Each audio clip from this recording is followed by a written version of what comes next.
Imagine standing in the middle of a room filled with a lifetime of memories. Books that shaped your thoughts, souvenirs from places that changed you, photographs capturing the faces of those you love, and gifts from people who once meant the world to you. Every object in that room has a story, a connection, a meaning. And now you're expected to just get rid of it all? As if those years, those moments, those emotions can be neatly packed into a donation box and wheeled out the door. But it's not that simple, is it? Because what no one tells you about decluttering, especially later in life, is just how deeply painful it can be. It's not just a matter of cleaning up, of making space, of organizing. It's a process of confronting time itself. And time is ruthless. You pick up an old letter, a piece of jewelry, an old worn-out jacket that belonged to someone you loved, and suddenly you're not in the present anymore. You're right back there in the past, reliving a moment so vividly, it's as if no time has passed at all. And then you realize you have to choose between keeping that memory close or letting it slip away forever. People will tell you, oh, just get rid of the clutter. It'll feel so freeing. But what they don't understand is that these things, this so-called clutter, is woven into your identity. It's evidence that you were here, that you lived, that you matter to people and they matter to you. When you start throwing things away, it can feel like you're dismantling yourself piece by piece. And that's terrifying. And yet, here's the paradox. You can't keep everything. You can't hold on to every last item as if surrounding yourself with objects will somehow stop time from marching forward. If you do, the weight of it all will crush you. It will hold you hostage in your own home, making it harder to move, harder to breathe. It will create a prison of nostalgia where you exist in the past but never fully live in the present. So what do? You take it slowly. You acknowledge the grief, because that's what this is. Grieving, not just for things, but for the moments and people they represent. You allow yourself to feel the weight of it, but you don't let it break you. You decide carefully and intentionally what is truly worth keeping, not out of fear, not out of guilt, but out of love, because at the end of the day, it's not about the things, it's about what they meant. And what they meant, well, that's already a part of you. You don't need a house full of objects to prove that. But don't let anyone tell you this is easy. Don't let them trivialize what it means to let go. It takes courage. It takes a deep and painful honesty, and it takes the strength to face what so many people would rather avoid, the reality that time moves forward, whether we're ready for it or not. You've spent a lifetime building something, gathering pieces of history, filling your home with objects that meant something to you, that carried weight, that told a story. And naturally, you assume that one day your children, your grandchildren, the people you love will want these things. You imagine them cherishing your grandmother's china set, displaying your carefully collected books, holding on to your old watch, your jewelry, the furniture you saved for, the art you admired. You imagine your legacy living on through these possessions.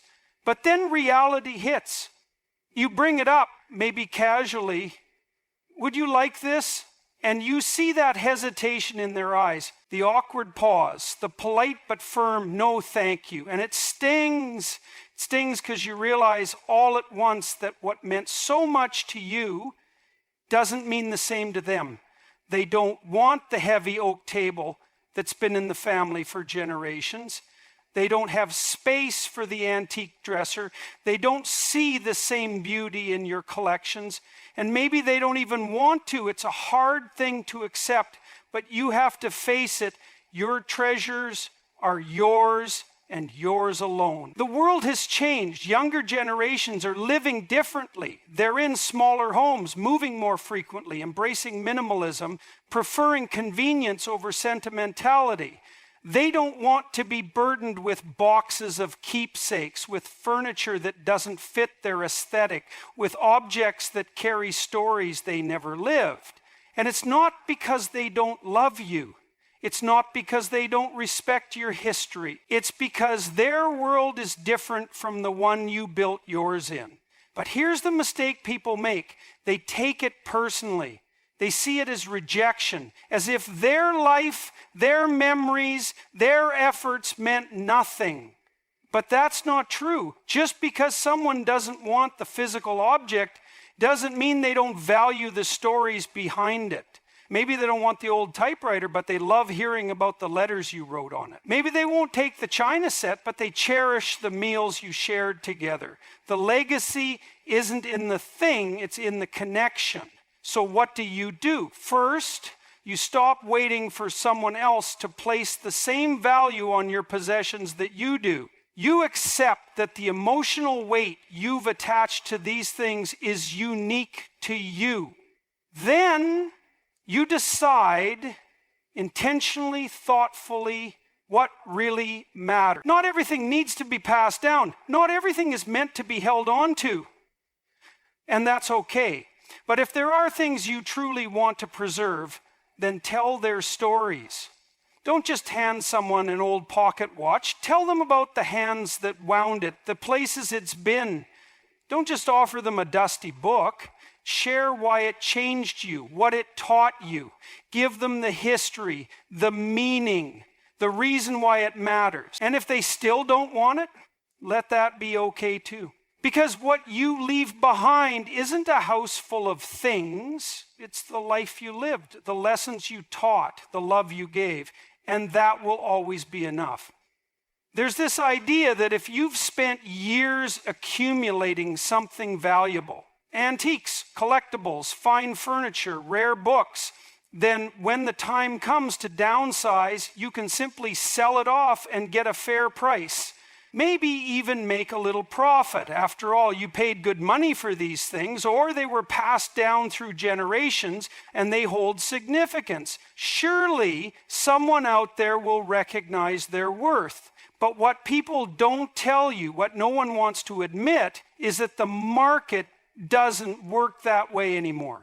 The things you once prized, the things that once had value, often don't hold that same value now. Tastes have changed, demand has shifted, and suddenly you're faced with a brutal realization something you believed was an asset is now just another piece of furniture someone else has to figure out what to do with. You take that beautiful wooden dining set, solid and well crafted, to an antique dealer, expecting them to appreciate it the way you do. And they give you a number so low, it feels insulting. You list your collectibles online, assuming they'll sell in a matter of days, only to watch them sit there for months with no interest. You reach out to appraisers, auction houses, consignment shops, hoping to hear some good news, only to be told that demand just isn't what it used to be. And it's frustrating because you know what these things are worth, not just in dollars, but in history, in craftsmanship, in meaning.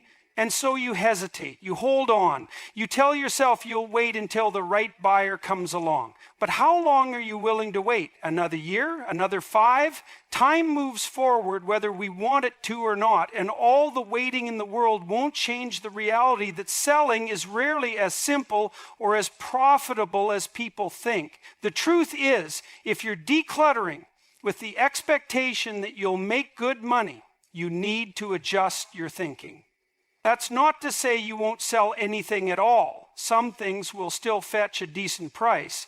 But the process takes work. It takes research, patience, and the willingness to let go of the idea that you'll always get what you think something is worth. Because in the end, something is only worth what someone else is actually willing to pay for it. So what's the alternative? You shift your mindset. You stop seeing these things as investments waiting to pay off, and you start thinking about where they can go to truly be appreciated. Maybe that means donating to someone who genuinely needs them. Maybe it means gifting certain pieces to a friend, a neighbor, a community center, where they'll be used instead of sitting untouched in storage. Maybe it even means accepting that not everything has to have a financial return to be valuable. Because the goal here isn't just to declutter your home, it's to free yourself. And that won't happen if you're stuck chasing a price tag that may never come. It happens when you recognize that the real worth of these things was never in the resale value. It was in the life they were a part of. And you are so much more than the things you once owned. There's a moment, one that comes sooner or later, when you look around at the home you've built, the space that's been yours for decades, and you realize it's too much. The stairs feel steeper, the rooms feel bigger, the upkeep feels endless. And so the conversation begins. Maybe it starts with a casual suggestion from family.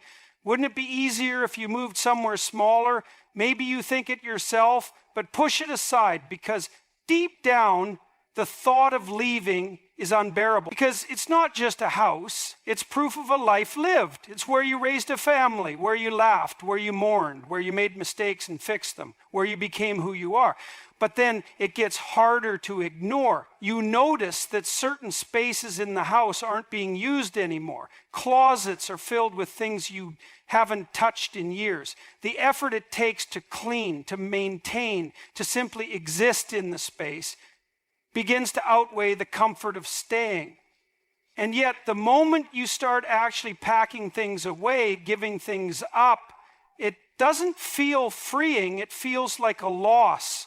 It feels like something is being taken from you, like a quiet erasure of everything that came before. No one tells you how much it feels like losing a piece of yourself.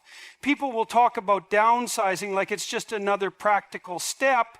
Sell the house, move into a smaller place, simplify your life. But what they don't say is that it can feel like a slow, creeping loss of control. It's not just the house. It's the independence that came with it. It's the ability to decide at any moment to sit on the front porch in the evening, to plant whatever you want in the backyard, to fill every room with the things that make you, you.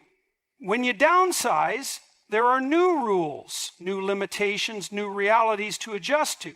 And even if it makes sense, even if it's the right decision, that doesn't mean it's easy. What makes it worse is that in many ways, you don't get to do this entirely on your own terms. Time forces your hand. Your body changes. Your energy shifts. Circumstances demand a decision. You don't get to just stay still while everything around you moves forward. And that's the hardest part. Because up until now, you've been the one making choices, big choices, important choices, choices that shape the course of your life. And suddenly the choices feel smaller, more restricted, less like a decision and more like an inevitability. But here's the thing. You can let that break you, or you can face it head on.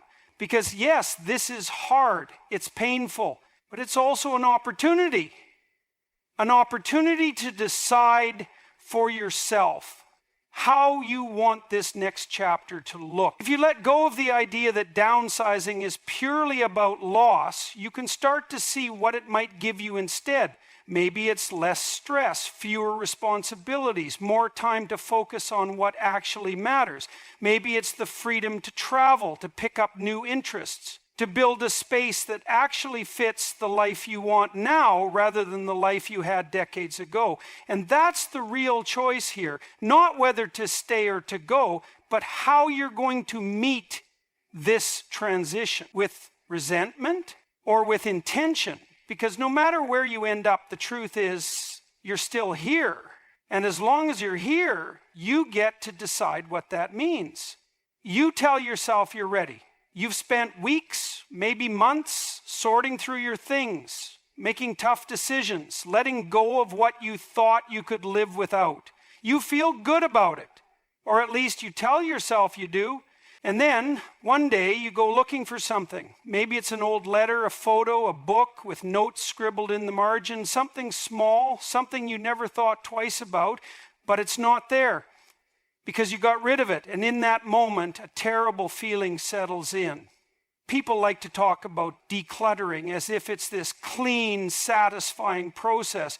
Get rid of the old, make space for the new, feel lighter, freer, better. But they don't talk about the other side of it. They don't talk about the moments when you realize you let go of something too soon, when you feel a sudden, sharp regret for something you didn't even think mattered that much. Because the truth is, you don't always know what's important until it's gone. It's not just about the objects themselves. It's about what they represented.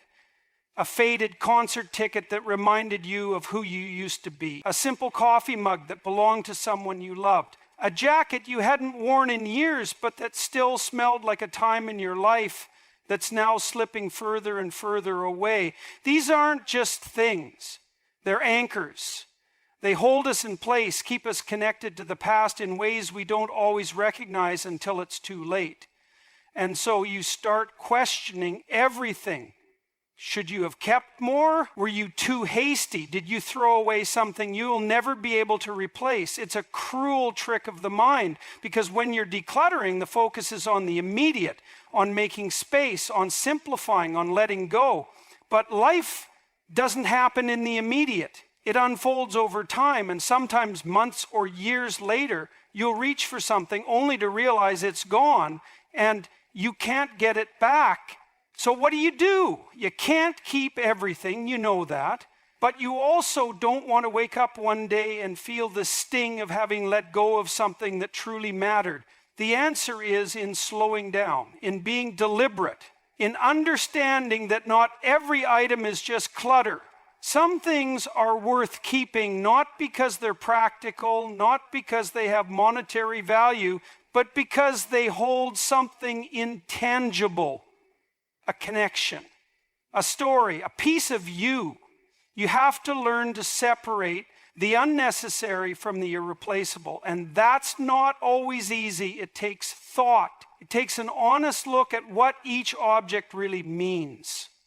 You don't want to cling to everything out of fear, but you don't want to strip your life bare just for the sake of minimalism either. Because one day, when all is said and done, you don't want to be left with nothing but empty space and the feeling that something important slipped through your fingers. So take your time, be careful, think it through, because once it's gone, it's gone. And some things, some memories, some pieces of the past are worth holding on to no matter what anyone else says.